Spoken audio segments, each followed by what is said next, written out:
Hello friends, வேற லெவல்ல இருக்கும் சுண்டக்காய் சட்னி. இது நீங்க செஞ்சு பாருங்க. அவ்வளோ ஒரு சூப்பர் அல்டிமேட்டா இருக்கும். வேர்க்கடலை, எள்ளு, சின்ன வெங்காயம், பூண்டு, தேங்காய், தக்காளி எல்லாமே எண்ணெயை ஊற்றி இது எல்லாத்தையும் வறுத்து எடுத்துக்கலாம்.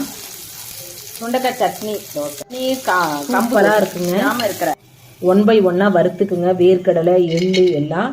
இந்த சுண்டைக்காயை வந்து பார்த்தீங்கன்னா நல்ல எண்ணெய் ஊற்றி வதக்கிக்குங்க.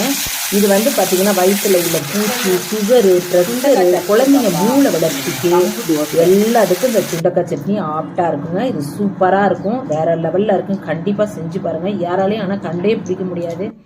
இந்த சுண்டைக்காய் சட்னியை வந்து நீங்கள் இந்த மெத்தடில் நீங்கள் செஞ்சு கொடுத்தீங்க அப்படின்னா பசங்களுக்கெல்லாம் தெரியவே தெரியாது. நீங்கள் சொல்லாமல் ஒரு நாளைக்கு நீங்கள் இந்த மெத்தடில் அரைச்சி கொடுப்பாங்க. நான் வீட்டில் வந்து பார்த்தீங்கன்னா கம்பு தோசை தான் செஞ்சுருந்தேன். அவ்வளோ ஒரு சூப்பராக இருந்துச்சுங்க. சொல்லியே மாறலைங்க. செம்ம டேஸ்ட்டு. சாப்பிட்டுக்கிட்டே இருக்கலாம் போல. சாதத்துக்கு மிச்சம் இருந்தது. நைட்டுக்கு வந்து ஒயிட் ரைஸ்க்கு நான் தொட்டு சாப்பிட்டேன். அவ்வளோ சூப்பராக இருந்துச்சு. பிசைஞ்சு சாப்பிட்டப்பையும் நீங்கள் இதே மாதிரி நான் தோசைக்கு சாப்பிட்டேன். நீங்கள் டிஃபனுக்கு செஞ்சு இட்லி தோசைக்கு சாப்பிட்டு